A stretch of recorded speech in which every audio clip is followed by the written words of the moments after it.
Assalamualaikum warahmatullahi wabarakatuh. Kami dari kelompok 2 akan menyampaikan materi tentang kegagalan pasar dalam campur tangan pemerintah.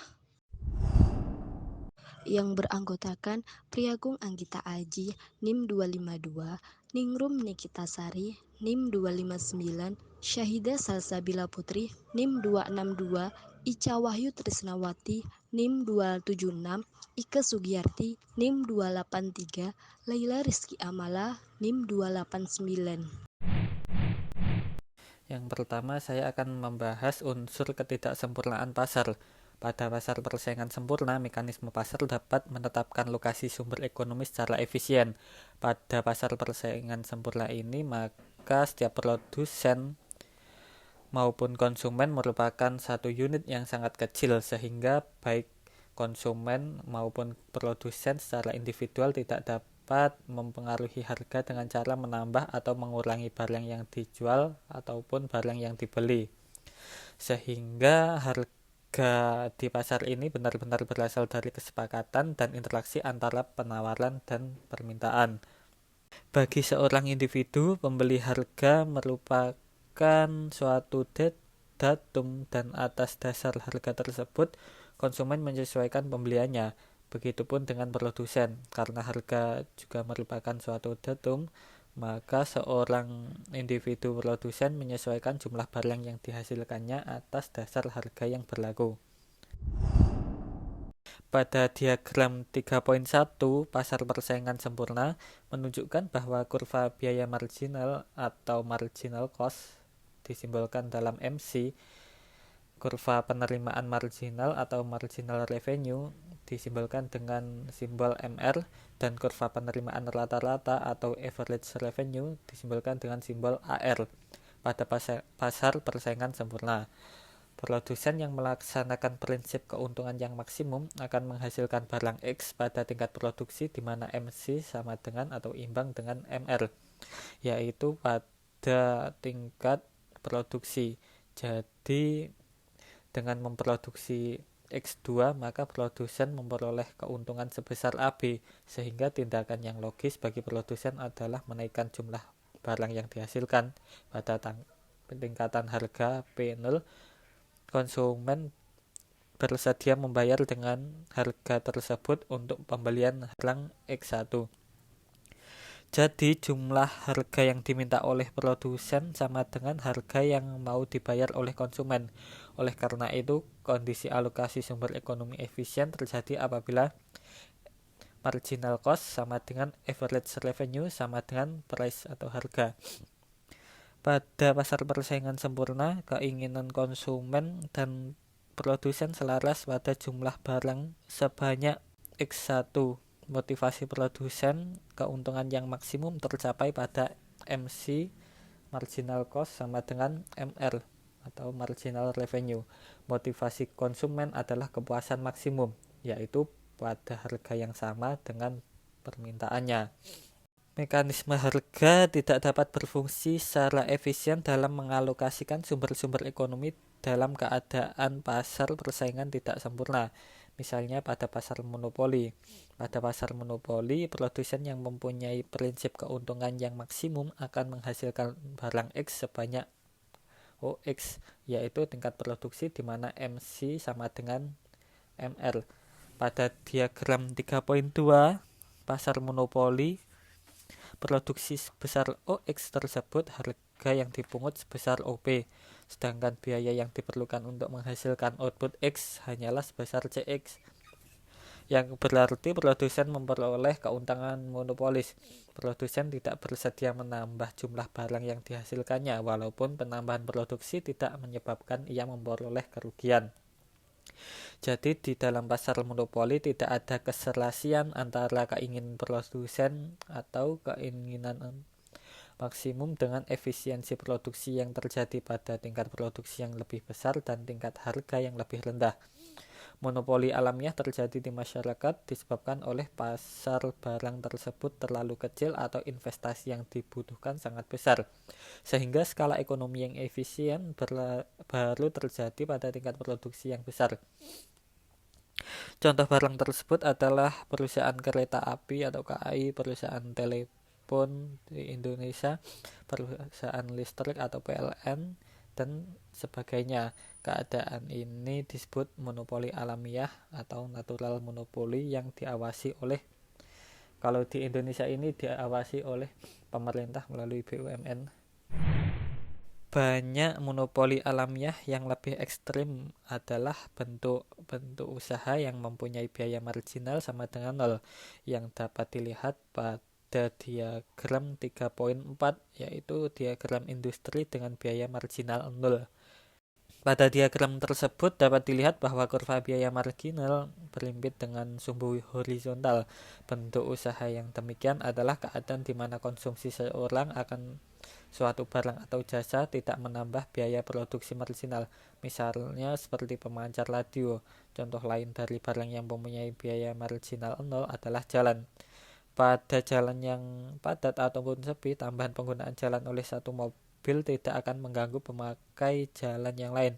Pada jalan yang ramai atau padat, sebuah mobil akan mengganggu dalam hal memperlambat pemakai jalan lainnya. Dalam hal jalan atau jembatan, pemungutan bea atau tol dapat dilakukan, akan tetapi sebaiknya tidak dikenakan pada pemakai jembatan atau jalan yang kurang dari optimum.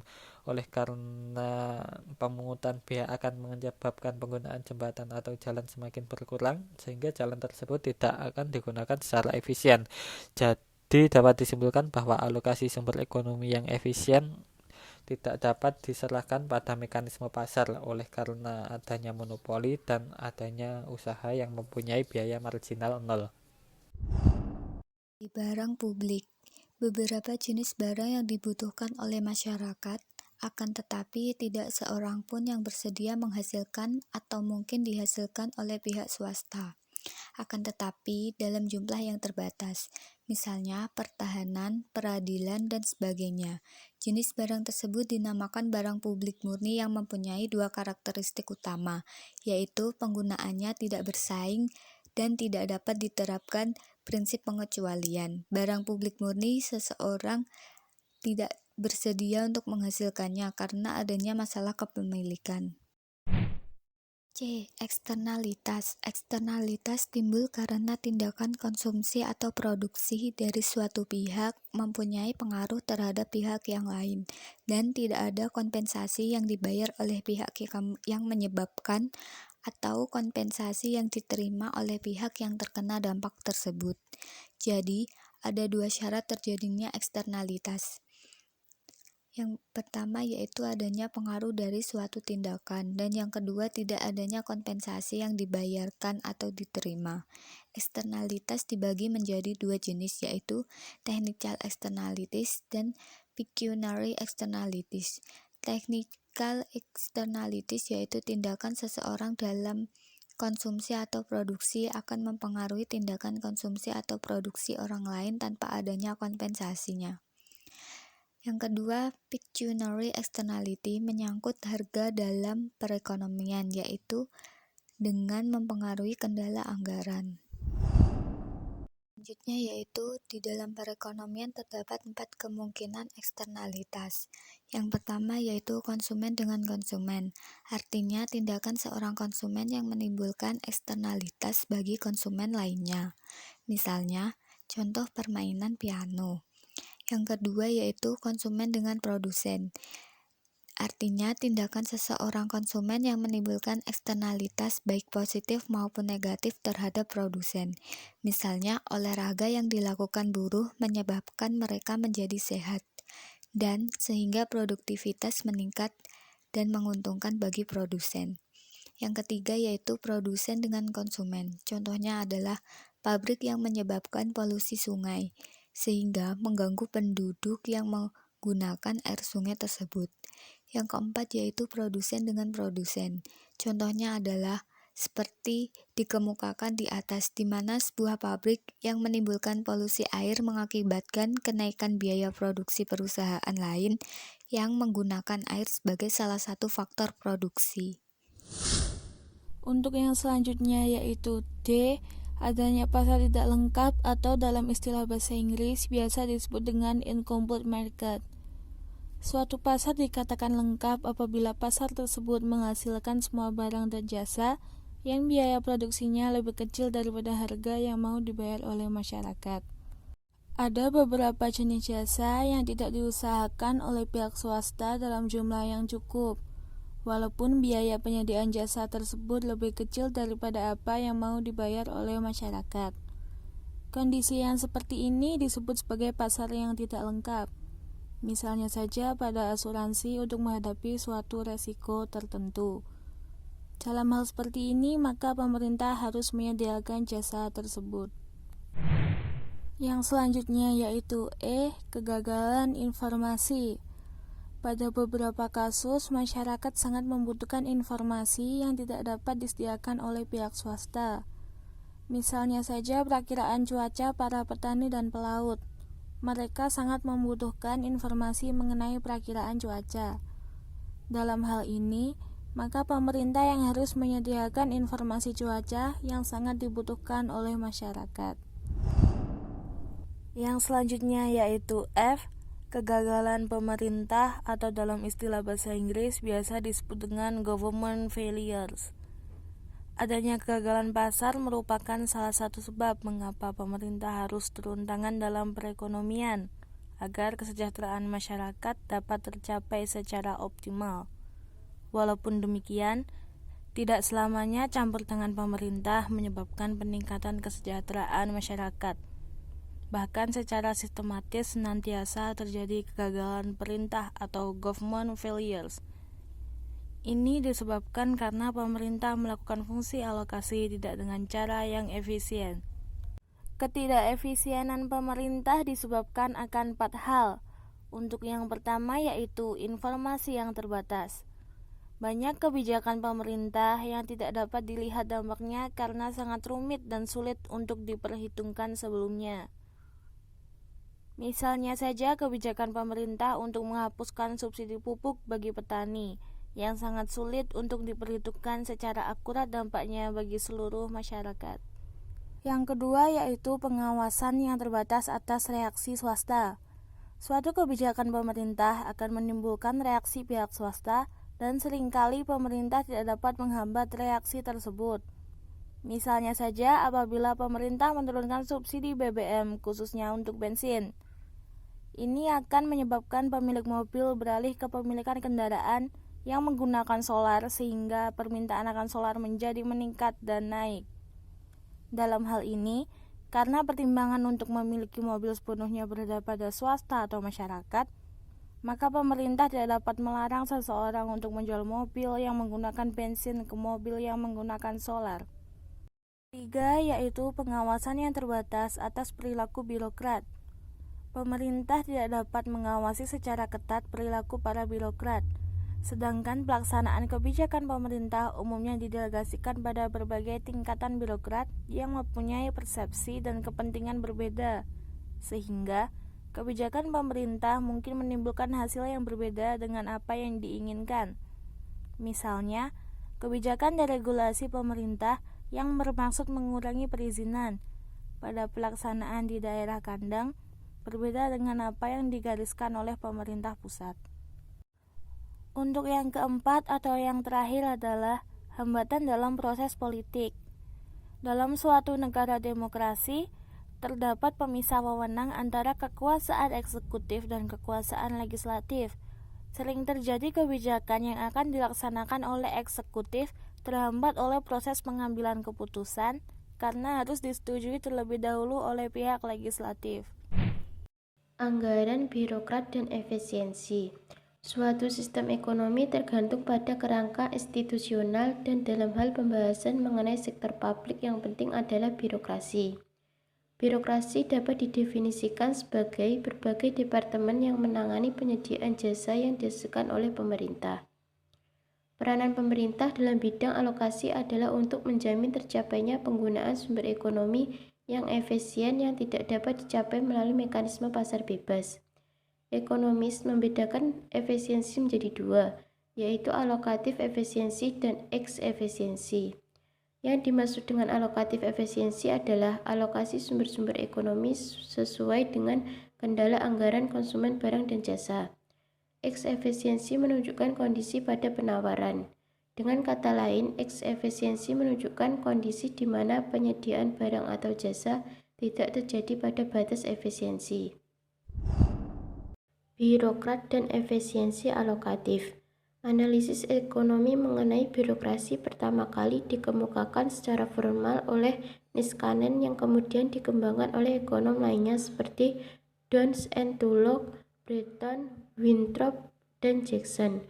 Analisis Niskanen dapat dijelaskan dengan menggunakan diagram di samping. Pada diagram sebelumnya, ditunjukkan kurva permintaan dari media voter yang merupakan anggota masyarakat yang representatif.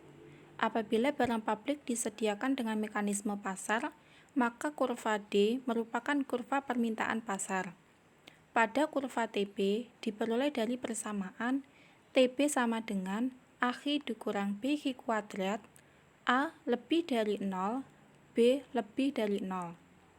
A dan B merupakan besaran atau konstan, sedangkan X menunjukkan tingkat output oleh birokrat. Kurva TB menunjukkan total manfaat yang diterima oleh media voter atau yang mewakili rakyat. Dari persamaan TB, kita dapat memperoleh kurva MV. MV sama dengan DTB dibagi DH. D sama dengan A dikurang 2CH. Total biaya untuk menghasilkan barang atau jasa oleh birokrat ditunjukkan dengan persamaan TC sama dengan CX ditambah DX kuadrat, di mana C lebih dari 0 dan D lebih dari 0 merupakan konstan, dan MC sama dengan DTC dibagi DX. D sama dengan C ditambah 2DX. Selanjutnya, kita asumsikan bahwa birokrat merupakan penjual monopolis atau dalam hal ini, birokrat menjual jasa. Sedangkan legislatif atau dalam hal ini adalah DPR yang mewakili rakyat yang mempunyai dana, merupakan pembeli monopolis, sehingga keduanya masing-masing mempunyai kedudukan bilateral monopoli. Birokrat menginginkan dana anggaran sebesar mungkin, sedangkan masyarakat menginginkan manfaat sebesar-besarnya.